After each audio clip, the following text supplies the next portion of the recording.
Maraming paraan para maging masaya, para maging kumpleto. Pero isa sa mga pinakamatibay at pinaka-common na paraan ay yung magkaroon ka ng kapartner sa buhay. Partner na kinikilala ng lipunan, tinatanggap ng iyong pananampalataya, partner na hindi mo itinatago, ikinukubli, partner na magbibigay sa iyo ng kasama, ng guidance, maging ng pagtutuwid. And the building blocks of human partnerships and marriage are actually laid in the Bible. First of all, God does not want people to live alone. Genesis 2:18-24, the Lord God said, "It is not good for the man to be alone. I will make a helper suitable for him." That is why a man leaves his father and mother and is united to his wife, and they become one flesh. Natural, dahil nag-iisa pa lang si Adan talaga noon, kay asawa, kay kaibigan, kay wala naman talaga siyang kasama. Sabi ng Panginoong Diyos, hindi naman mabuting nag-iisa ang tao. And this is the first not good comment of God recorded in the Bible. Lahat it was good, and God saw that it was like this, and it was good. Pero sabi niya, it is not good that man should be alone. Kaya magkakaroon siya ng asawa, at hihiwalay siya sa kanyang mga magulang at makikipisan sa kanyang asawa. The leaving here of parents emphasizes the new belongingness. It does not teach neglect of parents. Marami kasi mga sobrang literal ang pagbabasa sa Bible. Pag nag-asawa, kahit yung magulang nag-iisa, byuda na o byudo, walang kasama, may sakit, ay iniiwan pa rin dahil yun daw kalooban ng Diyos. That is not the teaching. The teaching only emphasizes that from being attached primarily to parents, the married person becomes attached primarily to the spouse, but it doesn't mean that you detach from your parents. Para lang malinaw kung sino talaga ang kapartner mo sa buhay, kung sakaling dumarating yung panahon na lumalabo at hindi nalilinawan yon, dahil ginugulo talaga ng mga taong concerned, dahil gusto nilang manggulo sa relasyon yung mag-asawa. God wants people to have partners. Ecclesiastes 4:9-11, two are better than one, because they have a good reward for their toil. For if they fail, one will lift up the other. But woe to one who is alone and falls and does not have another to help. Again, if two lie together, they keep warm. But how can one keep warm alone? Mas mainam daw may kasama. Kung natumba kami, magbangon man lang sa'yo. Merong aakay sa'yo kung kailangan mo. At kung sobrang ginaw na nararanasan sa maraming bansa, hindi sa atin, na mainam naman daw na meron kang katabi. Dahil ang body heat ng katabi mo ay makakatulong para hindi ka maging yelo, hindi ka manigas sa lamig. In other words, maraming practical purposes and maraming practical advantages na may kasama sa buhay. To strengthen togetherness, God designed desire between partners. Hindi masama ang pagnanais, pagnanasa na makasama ang iyong asawa. Genesis 3:16, to the woman, he said, "Your desire will be for your husband."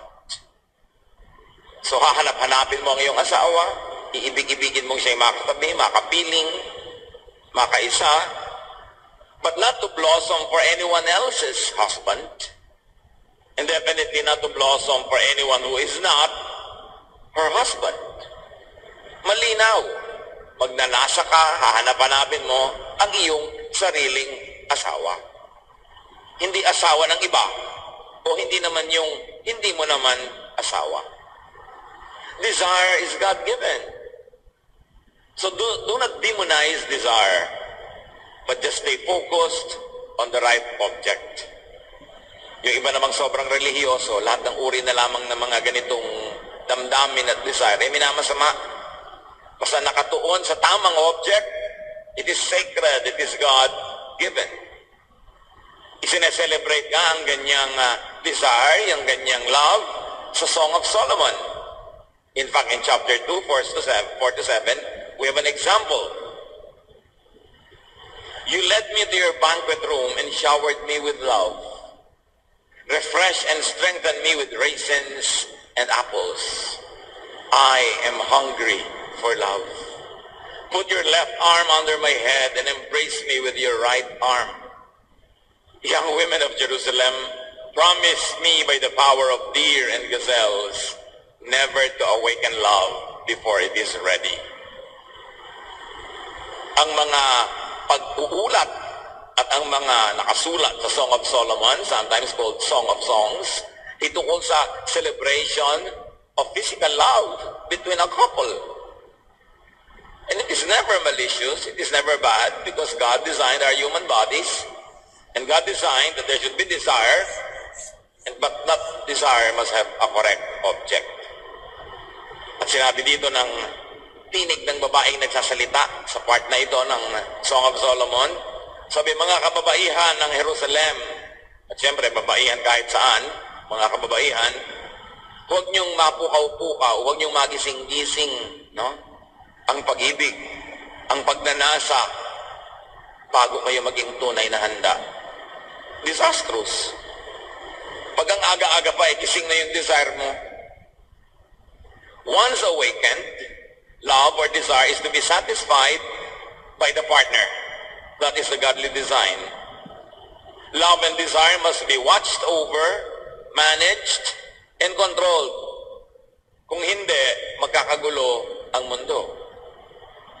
Pagka ang desire mo ay hindi naman for your own spouse, for your own partner, ano mangyayari? Mga agaw ka ng partner ng may partner, pagtataksilan mo ang partner mo dahil may desire ka sa iba, magkakagulo-gulo. That is why premarital sex is forbidden in Scripture. Because you should not awaken desire before you are ready. And what does readiness mean? That you have your own lawfully wedded spouse. Kabata-bata mo, wala ka pang tunay na asawang sa'yo, gigisingin mo na ang lahat ng iyong damdamin. Pag naman nagising na yan, ayaw na niya matulog hanggang mamatay ka.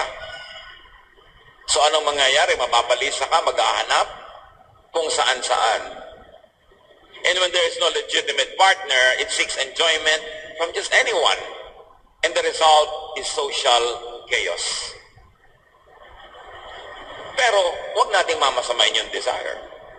Meron siyang tamang lugar.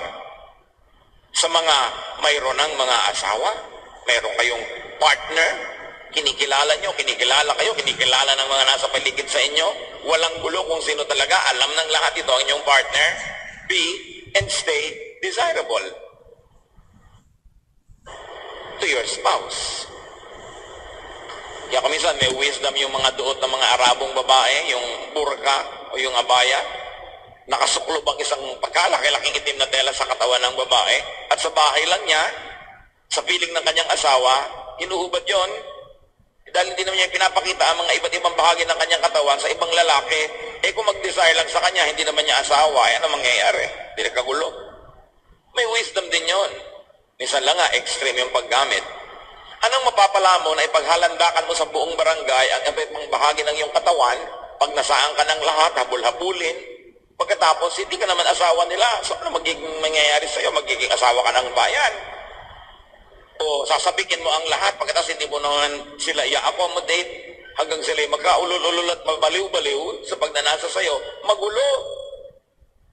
Kaya tinuturo sa Scripture, igalang ang katawan, huwag masyado yan ipakita kung kani-kanino na hindi mo naman asawa. Kasi magulo ang magiging bunga niya. Bilang paggalang din ng babae sa kanyang asawang lalaki, at ganoon din naman ng lalaki sa kanyang asawang babae, hindi niya ipinasisilip, ipinapakita kung kani-kanino ang mga bahagi ng kanyang katawan, lalo ang mga masiselan. Kasi what's the point in arousing people when you're not going to bed with them anyway because they are not your spouse? Dapat ang lahat may kaayusan. Kung ang pagkakaroon ng partner ay mahalaga at nagbibigay ito ng napakalalim, gandang kasiyahan sa buhay, kung gayon, dapat itong alagaan. Dapat ito ipagtanggol mula sa iba't ibang mga panganib at banta na nanggagaling sa iba't ibang taong hindi mo naman nasawa. Now, the partnership is God's gift. It is a favor to be enjoyed from God. Yung partnership na ganyan, regalo ng Diyos. Hindi dapat nagiging problema kasi regalo yan ng Diyos. Pero maraming regalo, pag hindi mo inalagaan, hindi mo inaayos ang paggamit, nagiging problema. Napaka-favorable ng pagtingin ng Bible sa pagkakaroon ng asawa ng tao. Deuteronomy 24 verse 5, Moses said to Israel, "If a man and a woman have been married less than 1 year, he must not be sent off to war or sent away to do forced labor. He must be allowed to stay home for a year and be happy with his wife." Alam niyo mga lalaki noong unang panahon, pag tinawag ka patungo sa giyera, drop everything, fight for your country. At pagka may project ang gobyerno, ang hari, hiningan ka ng forced labor, trabahong walang bayad, kahit malayo yung job site, punta ka. Pero sabi ni Moses, exempted ang mga lalaking bagong kasal. 1 taon ang kulot gata. 1 year ang honeymoon. Hindi sila isasali sa mga giyera at hindi sila isasali sa forced labor. Such importance was attached to marital bliss by the ancient Israelites. Not to mention the importance they give to procreation because of the population-hungry Jews. Lagi nila gustong dumami dahil lagi sila nakikipaggera. Therefore, mahalaga na pagbigyan mo ang mag-asawa na makapagsarilinan ng 1 buong taon. Kaya mas saklap yung kakakasal pa lang ngayon, bukas mag-a-abroad na. After 1 week, mag-a-abroad na. Nauunawa natin ang pangangailangan ng mga tao sa trabaho. Pero yung kanya mga uri ng paglalayo, hindi yan marriage friendly. Hindi yan ang dapat policy. Pag kami nanliligaw sa'yo, anong balak mo sa akin, paano tayo mabubuhay? Pagkakasal natin, mag-a-abroad ako, huwag yun ang pakasalan nyo. Ba't pa kayo nagpakasal? Sa hangin, sa anino, sa papel? May kasal kayo sa turing, wala namang kayong kasiping? Bakit pa? Dapat kung naghihiwalay ang mag-asawa, may planong, sandali lang ito, kukunin kita agad, o magbabayad lang ako ng ganito, o may ipunin lang tayo, then uuwi na ako. Hindi na yung, kailan ka uuwi sa Pilipinas? Hanggang May na lang ako dito sa Saudi Arabia. Yung pala hanggang May langis.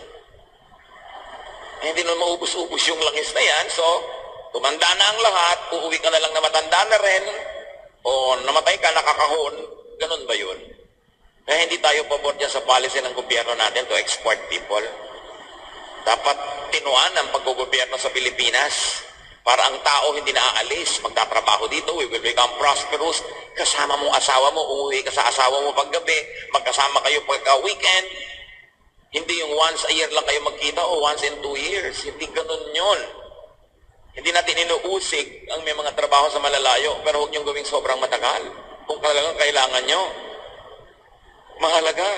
Sabi sa Proverbs 5:18, be happy with the wife you married when you were young.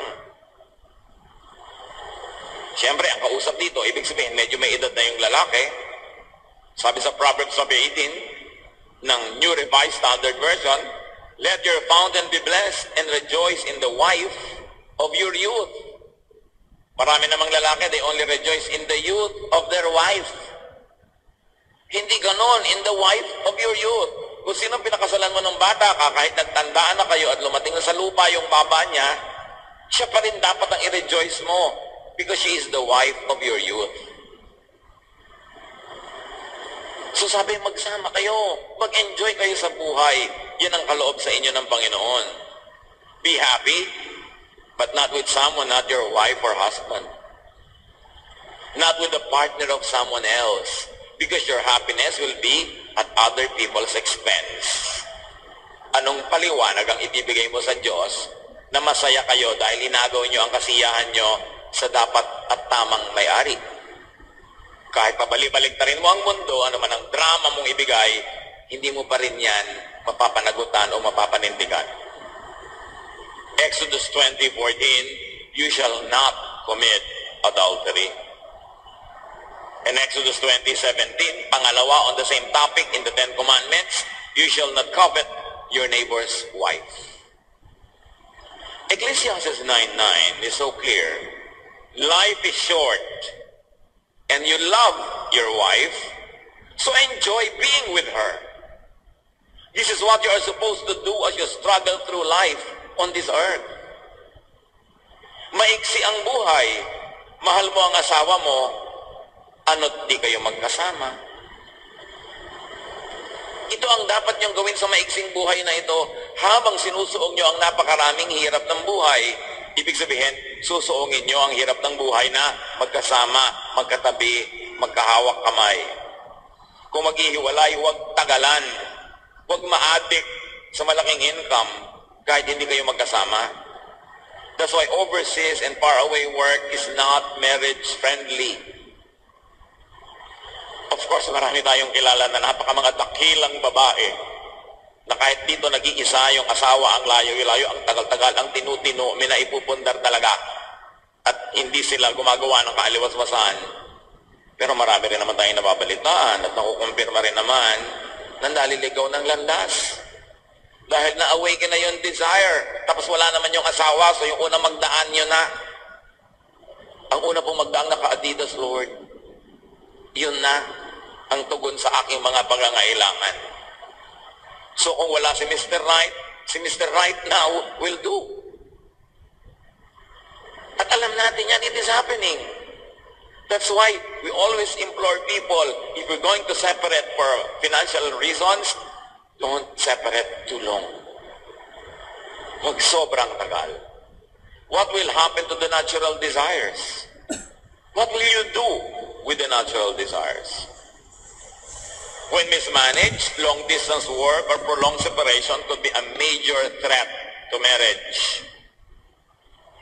Ang gobyerno natin, laging ipinaghahalandakan ang napakaraming padala na pera ng mga OFWs para makurakot ng mga magdanakaw, para maipangtapal nila sa incompetence of this government and the many administrations before to provide good opportunities for our own people. Puro figures, bilyones na dolyar. Nagre-report ba sila kung ilang mag-asawa naghiwalay? Inire-report ba nila kung ilang mga bata ang lumaking walang magulang na naglilimlim sa kanila, naliligaw na landas, nagiging mga rebelde? Inire-report ba nila ang ilang mga unwanted teen pregnancies dahil walang sumusubaybay sa mga bata? That is the other side of the otherwise rosy OFW story. Maraming at malaki ang social cost. Not to mention the moral cost. Lalo sa mga hindi ma-control ang kanilang mga desire. Long-distance work could be anti-family. It is anti-family, actually. But not to condemn ourselves. Mabuti nga ang mga mamamayan natin ay masisipag, talented, at natatanggap magtrabaho sa ibang bansa. Kaya hindi tayo lang namamatay sa gutom. Pero ang dami namang foreigner, dumadating dito, nakasando lang at nakabrief, tapos yumayaman lahat. Dito nagyayamanan sa bansa natin. Bakit tayo hindi yumaman sa sarili nating bayan? Bakit kailangan foreigner ang yumaman dito? Bakit ang dami-daming bansa sa Africa, sa ibang parts of Asia, na sobrang mas mahirap kaysa sa atin, hindi naman sila nag-export ng labor? Sa bagay, baka hindi sila qualified. Pero buhay din sila. Turo ng Diyos ang mag-asawa, dapat magkasama. Gawing goal. If there is this necessity to be separated, differentiate necessity from want, from like, from desire, from luxury, and struggle through life together.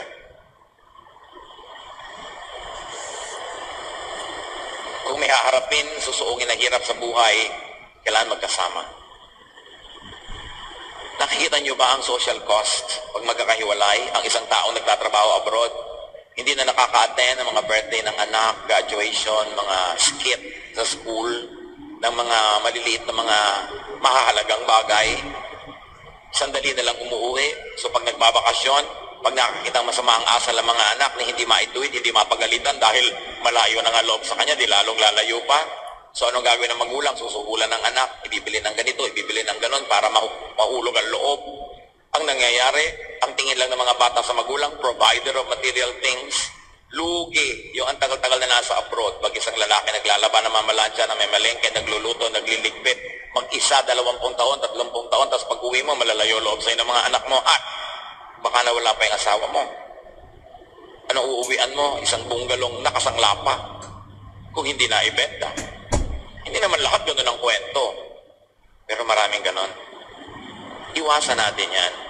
Try to see what you can do na magkasama. Hindi dapat first choice ang maglayo agad. Yun dapat ang last choice. Proverbs 18:22, a man's greatest treasure is his wife. She is a gift from the Lord. Yung kasama nyo ang wife nyo, tingnan nyo nga. Hindi ba talagang treasure? Not money, not big income earned away from her. Or reverse it from your husband if the wife is the one who is away. Proverbs 18:22 ng New Revised Standard Version. He who finds a wife finds a good thing and obtains favor from the Lord. Proverbs 19:14.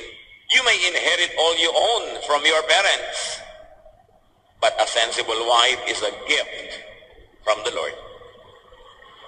Pwedeng ang dami mong manahin sa magulang mo, mabuti. Pero yung matinong asawa, regalo yan ng Panginoon. Dapat pahalagahan. So put premium value to your spouse, be it husband or wife. The partnership should be spent in togetherness. Pero text ng text, I love you pala, bakit wala ka rito sa tabi ko? Dapat gumagawa tayo ng paraan para hindi itinetext, kundi ibinubulong mo sa tenga ko na nararamdaman ko pa yung mainit mong hininga habang ibinubulong-bulong mong I love you. Ganun ang gusto kong mangyari. At dapat yun ang goal. Separation should be avoided and if inevitable for a while, minimized. Paiksiin. 1 Corinthians 9:4-5, sabi ni Paul, do we not have the right to our food and drink? Do we not have the right to be accompanied by a believing wife, as do the other apostles and the brothers of the Lord and Cephas? Wala ba kaming karapatan na sa aming mga pagmimisyon, pagpupunta noon at dito ay magsama ng asawa? Kasi ang context nito, sila Pedro at yung mga ibang mga disciples, pag nag-mission sila, kasama nila kanilang asawa at supported yon ng church. So sabi ni Paul, hindi din ba ako entitled dyan? But of course, what we know about Paul is that he was unmarried naman until his dying day. But he was just saying, and what we like to get from what he said was that, yes, even in missions, dapat kasama yung asawa. Unfriendly naman to family yung mga churches na nagpapadala ng mission, tapos yung lalaki lang ang lalakad na iiwan yung babae. Kung prolonged missions, dapat kasama. Pati mga kumpanya, i-assign ka sa dulo ng daigdig tapos malayo sa pamilya mo. Kaya dapat, ang galing ka, mahusay, qualified. So you can demand, nakasama ko dapat ang asawa ko at mga anak. Marami nagtatanong sa inyong lingkod sa Facebook, naisama ko naman po ang aking asawa at mga anak dito abroad sa Middle East kasi allowed naman ako na gawin yun. Kaya lang po, konti lang nasi-save namin kasi ang gastos dito, ipapadala ko na lang ba uli ang mga bata sa Pilipinas para alagaan ang mga lola? Ipapadala mo yung mga bata sa Pilipinas para lumaki ang savings mo. Ba't di mo bilangin yung loss kung lumalaki silang di mo kasama? Bakit hindi mo bilangin as savings yung araw-araw nagkikita kayo, sabay-sabay kayo nakakapaghapunan, kahit hindi kayo masyadong marami nasi-save? Alin ba talaga ang mahalaga? Yung pera o yung pagsasama-sama ninyo? Kaya lagi ko ipinapayo, well, kahit konti lang nasi-save nyo, mabuti magkakasama kayo. Kesa hindi. Kumisa kasi save ka ng save dahil pinauwi mo sila, pampiyansa mo lang pala dahil magkakakaso yung tao o pampa-hospital dahil kung ano-anong nangyayari sa kanya ng mga hiwaga dahil hindi mo nababantayan. 1 Corinthians 7:4-5, tukol na naman ito sa pagiging physically together. The wife does not have authority over her own body, but the husband does. Likewise, the husband does not have authority over his own body, but the wife does. Do not deprive one another, except perhaps by agreement, for a set time to devote yourselves to prayer, and then come together again, so that Satan may not tempt you because of your lack of self-control. Alam natin kung anong topic dito. Physical relations. Physical matrimonial intimacy. At sabi dito ni Pablo, kayong mga babae, wala kayong otoridad sa inyong katawan. Ang asawa niyong lalaki ang meron. At kayo rin mga lalaki, wala kayong otoridad sa inyong sariling katawan. Ang asawa niyong babae ang may-ari sa inyo. Wala kayong karapatang ipahiram, ipahingi, ipagamit ang inyong mga katawan sa ibang tao. Sa asawa niyo lang yan. At kung ang katawan mo lalaki ay pag-aari ng iyong babae, ng iyong asawang babae, lalo naman ang iyong bulsa. Yung katawan mo nga, kanya, edi yung income mo rin, di ba? May mga lalaki kasi sasabihin sa babae, kita ko to, trabaho ko to, ha? Mag-asawa tayo. If the Bible tells me that I own your body, lalo na ang bulsa mo. Pero siyempre, dapat matino naman yung babae sa paggastos to, para hindi ka pagtaguan ng pera at hindi ka pagkaitan.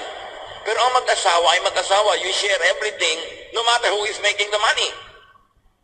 Huwag namang abusuhin ng saka ng tamad na asawa, no? Na wala siyang contribution sa income, tapos ang laki-laking gumastos. Of course, meron ding mga regulasyon tungkol dyan. But the center of our study now is, sabi niya, huwag niyong tatanggihan ng isa't isa. Pag lumalapit sa inyo, kinakalabit ka ng alas 2 ng umaga, huwag mo sabihin, I have a headache. Maglagay ka ng bolsa de yelo.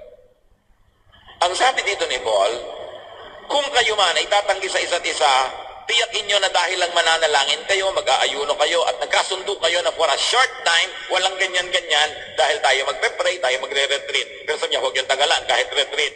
Magbalikan kayo agad sa isa't isa, dahil the devil prowls around like a roaring lion, looking for someone to devour, and many of you will fall away because of your lack of self-control.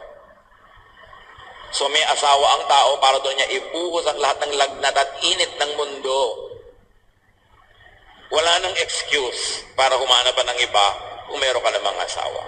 At huwag kakalimutan ng asawa ang kanyang tungkulin, not to refuse.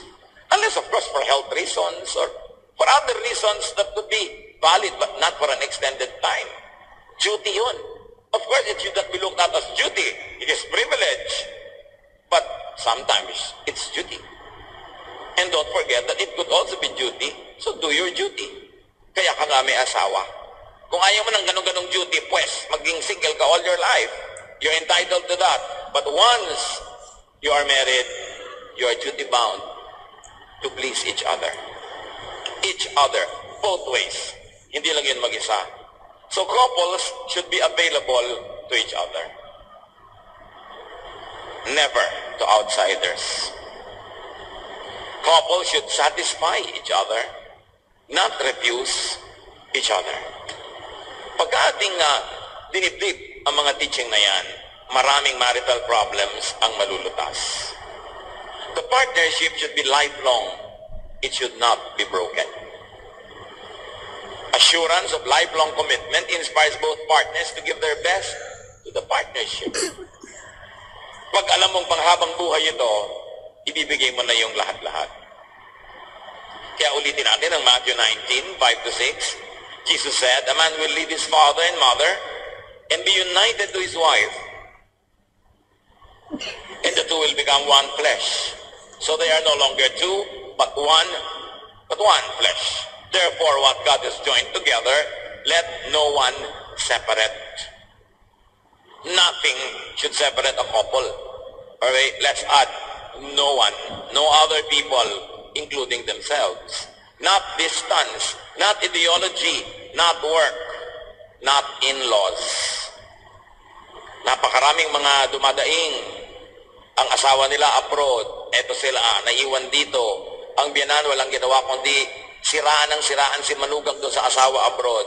Tapos ang hinala ng manugang, gusto kasi niya ang biyanan sa kanya mapunta ang remittance. Kumisa naman talagang yung asawa, sobrang daming himalang ginagawa. Nagsusumbong na tuloy yung mga magulang nitong nasa abroad kasi naaawa sila. Dahil nawawaldas ang kita. Sino man ang guilty, yun ang dapat magbagong loob. Pero hindi dapat paghiwalayin. Because God hates divorce. Yung God hates divorce na yan, very misunderstood. Sobrang misunderstood. Therefore, misleading. Malachi 2:16, I hate divorce, says the Lord God of Israel, and I hate a man's covering himself with violence as well as with his garment, says the Lord Almighty. So kinamumuhian daw ng Diyos ang divorce. Pagkatapos niya, kinamumuhian daw niya ang pagbibihis ng isang lalaki ng violence na parang ito ang kanyang damit. In other words, violence is associated with divorce. Malachi 2:16 is further understood when you read the contemporary English version. The Lord God, all-powerful of Israel, hates anyone who is cruel enough to divorce his wife. So take care never to be unfaithful. So here, it is not divorce itself that is hated by God, but God hates men who use their power as men to divorce their wives and put them to a great disadvantage. Nung araw kasi, lalo sa Israel, ang divorce, lalaki lang ang nag-i-initiate. At ang lalaki, sabihin lang sa'yo, ayoko na sa'yo, divorce na kayo. Kahit sa maraming ancient religions sa Middle East, 3 beses lang sabihin ng lalaki sa asawa, ayoko na sa'yo, ayoko na sa'yo, ayoko na sa'yo. Wala na, tapos ang kasal. At ginagamit ng mga lalaki ang issue na ito ng divorce, yung power. Alam mo, may nagustuhan sila ibang babae. Hindi divorce nila yung asawa nila ngayon. Papakasalan nila yung babaeng yon para ma-enjoy nila itong babaeng ito ng ilang araw. Tapos i-divorce nila uli. Pwede nilang balikan yung asawa nila o kumuha na sila iba-iba. This is the divorce that God hates. A kind of divorce that is capricious, that is one way, it benefits only the men, and it puts so many men, so many women in horrible situations. They get disempowered. They get disinherited. Then they become single, and then there's the stigma of society na sila ay divorcee, and therefore, tatanda na lang sila na wala na silang kasama sa buhay dahil inaabuso sila ng kanilang mga husbands. This is the context of the God hates divorce thing. It's a very pro-weak teaching. Ayaw ng Panginoon na merong naabusong tao dahil may makapangyarihan na ibinigay sa kanya ng lipunan yung kapangyarihan na yon, tapos gagamitin niya selfishly. God hates divorce because and when it is cruel to the woman or to the weak party. If you're going to stretch the application to present-day realities. Hindi naman laging babae ngayon yung weak, kumisan yung lalaki.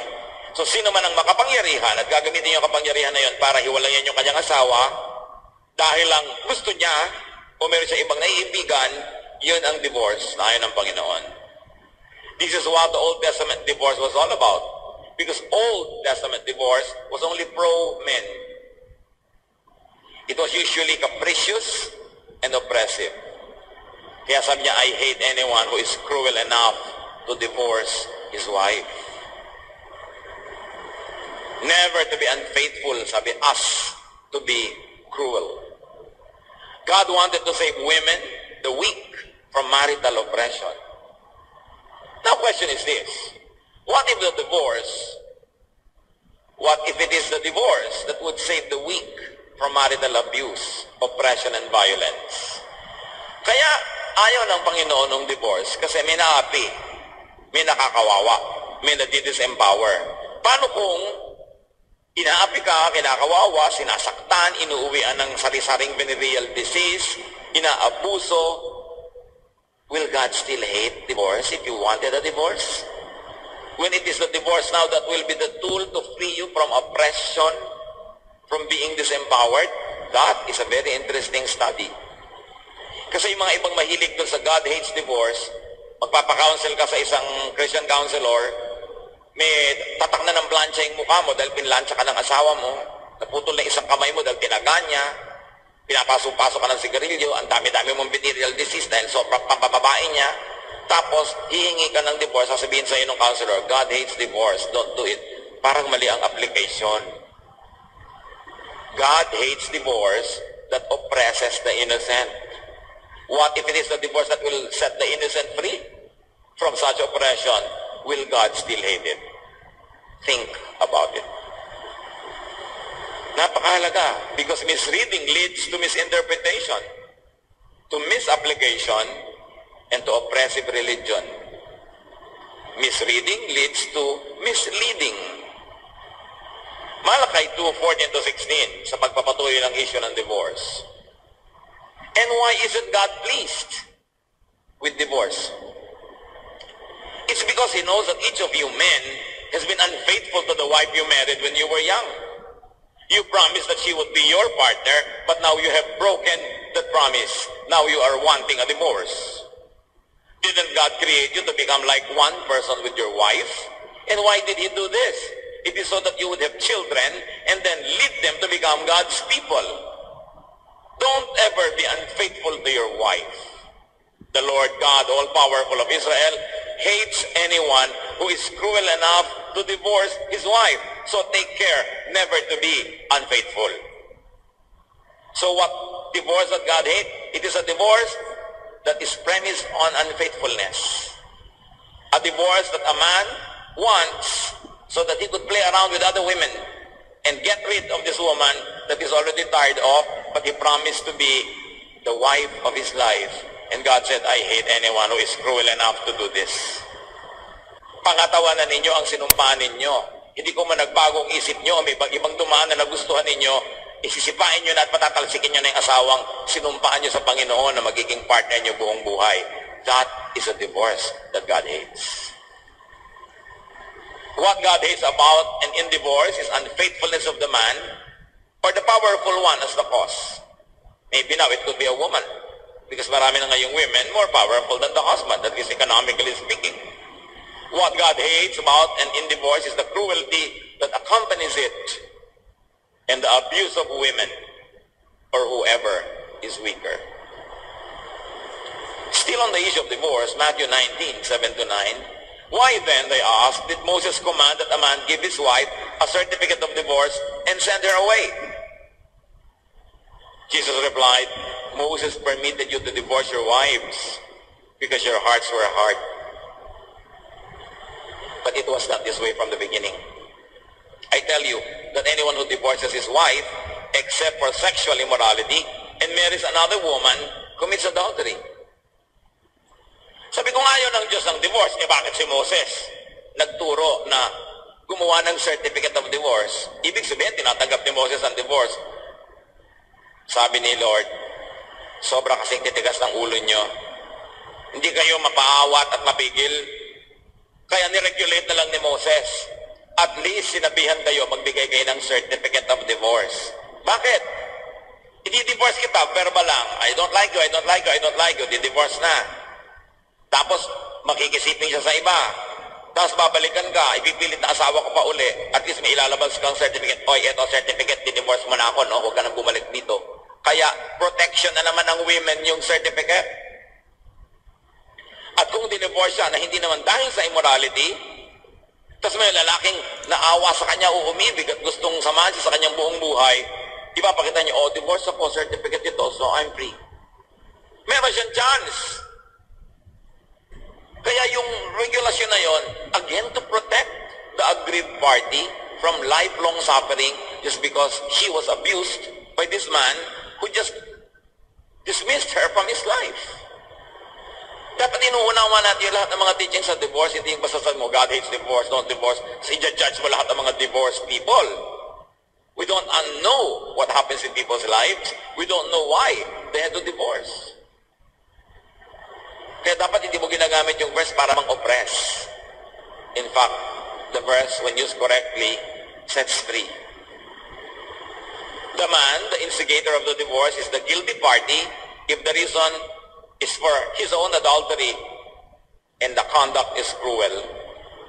If he wants a divorce, and then the man who remarries commits adultery. So you see, the burden goes to the one who wants a divorce for very flimsy and shallow reasons. The woman in this case is presented Mas nakawawa, one. Yung mga iba kasi nung araw, they want divorce just for a marriage. Kahit wala naman talagang offense.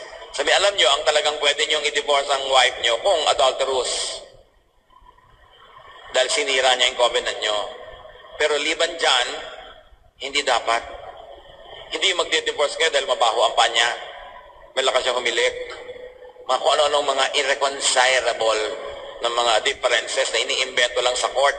Pero actually, if you work together, work hard, you can resolve it. Matthew 19:9, I say that if your wife has not committed some terrible sexual sin, you must not divorce her to marry someone else. If you do, you are unfaithful. So, laging lumilinaw kung ano ibig sabihin nung, God hates divorce. Si Paul, sabi niya sa 1 Corinthians 7:10, to the married, I give this command. And then inilinaw niya, not I, but the Lord, a wife must not separate from her husband. Again, ano na naman ang reason? You must not separate from your husband dahil gusto mo lang sumama sa iba. Pero kung siya ay guilty of adultery, naging unfaithful siya sa iyo ganon, then you have grounds because adultery is a ground for separation. Pero hihiwalay ka dahil lang may iba ka nagustuhan, sabi niya, you must never do that. It is important. Separation for selfish reasons is what God hates. But the separation is the one that will set you free from oppression, from a horrible, terrible, nightmarish life. Do you think God will condemn you? God is good. God is kind. Itong kasi sa culture ng maraming churches na itinayo ni Paul, yung mga babae, mga prominente, nandi-divorce ng asawa, mga ano sila, mga liberated. Kaya, sinasabi ni Paul, ino-order ko sa lahat ng mga churches, 1 Corinthians 14:33-34, for God is not a God of disorder, but of peace. As in all the churches of the saints, women should be silent in the churches, for they are not permitted to speak, but should be subordinate. Ngayon, ginagamit ng marami itong verse para pagbawalan lahat ng babae ngayong modern times na mag-preach, mag-teach, mag-lead. Remember, nung sinabi ni Paul that in all the churches of the saints, what he had in mind were the Corinthian churches, the churches in the Greco-Roman world that he founded and he administered. And the women in those cities, in those places, were very aggressive sometimes, and they were the ones leading mga divorce proceedings, and they are the ones usurping authority from people, kaya sila binawalan. But it was not meant to be a pagbabawal in all places, at all times, forever and ever. May specific recipient, may specific context, yung command. And once you misuse it, hindi mo na ngayon papayagan ng mga babae na magsalita, na mag-lead, dahil sabi, I forbid all people, all churches of the saints, for the women to be silent in churches. Itanong mo, aling churches nun ang tinutukoy? At itatanong mo, kasali ba ang church natin sa tinutukoy? Ganun ba ang culture natin talaga? Dapat ba talagang kapusin at itali yung mga babae o hindi naman? May context. Hindi mo pwedeng i-apply sa lahat ng tao yung sinabi ng isang Bible writer sa isang specific recipient. Paano yung sinabi kay Noah, gumawa ka ng barko, gagawa ka dahil sabi mo, gumawa ka ng barko, ikaw ba kausap? Si Noah, di ba? So dapat, tinitingnan mo yun, tayo ba yung kausap ng regulasyon na yun? Ba tayo nakikisali? Katulad nung all women of Corinth should wear veil when you go to church. Taga-Corinth ka ba? Ang ibig sabihin ba nung veil na yan, ganun din ang ibig sabihin sa atin. Sabi niya, all women should wear long hair. Kasi ang prostitutes noon sa Corinth, short ang hair. So sabi ni Paul, wear long hair.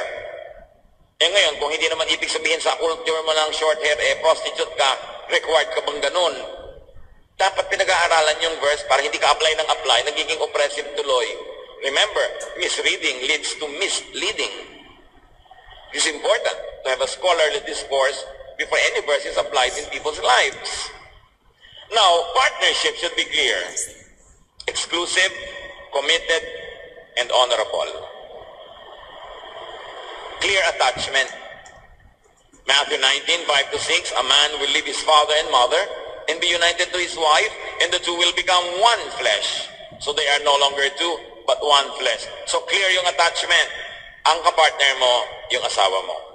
Mahal mo yung nanay mo, mahal mo yung tatay mo, mahal mo yung mga kapatid mo, pero ang kapartner mo sa buhay, yung asawa mo, huwag ka malito, not even your children. It's your spouse. Ganun ang pagpapahalagaan ng Bible sa asawa. Hebrews 13:4, have respect for marriage. Always be faithful to your partner because God will punish anyone who is immoral or unfaithful in marriage. So respect your marriage and respect the marriage of other people. Huwag kang makigulo at makisali sa partnership ng mag-asawahan na hindi ka naman kasali. Proverbs 38:19, there are 3 or 4 things I cannot understand. How eagles fly so high, or how snakes crawl on rocks, how ships sail the ocean, or how people fall in love. Mahiwaga daw talaga niya. But people fall in love, stay in love, but keep the love exclusive. Stay together as long as and whenever you could. Respect your spouse. Be nice to your spouse. Give to and forgive your spouse.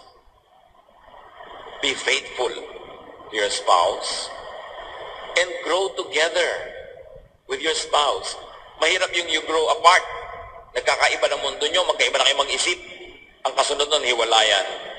And enjoy life with your spouse. Paano yung mga hindi nabiyayaan ng asawa, walang partner dahil walang available o dahil hindi pwede or for whatever reason? We should all be sensitive to those who don't have their own spouses. We should be kind and supportive of them. At yung mga walang asawa, hindi na magkakaasawa pa, o gustong-gusto pero wala naman, draw inspiration from Paul and other people in the Bible who are unmarried but nevertheless accomplished great things for the Lord and had full, meaningful lives. But if you are gifted by the Lord with a spouse, cherish your spouse. Hindi siya perfect. At kung perfect siya, hindi ka bagay sa kanya. So pasalamat ka, hindi siya perfect. Pareho lang kayo. Pahalagahan niyo ang inyong mga asawa. Laging patawarin. Suportahan. Unawain. May kanya-kanya rin mga pangangailangan. At tandaan ninyo, ipaglaban ninyo ito na tagalan, habaan ang pagsasama. Paiksiin ang mga oras na hindi kayo magkasama. Panginoong Diyos, pagpalain mo po ang lahat ng mga meron ng binigay niyong kapartner sa buhay, na maging maganda, makayos, matiwasay, sagana ang kanilang mga buhay ng magkasama. At sa mga wala naman, Panginoon, na ganitong uri ng biyaya na na-enjoy, teach everyone else to be supportive and to be kind and understanding. At nawa, Panginoon, ang lahat makakita ng kasiyahan, kahulugan, at pagpapala mula sa inyo. Pagbulay-bulayan natin, mga kapatid, ang ating mga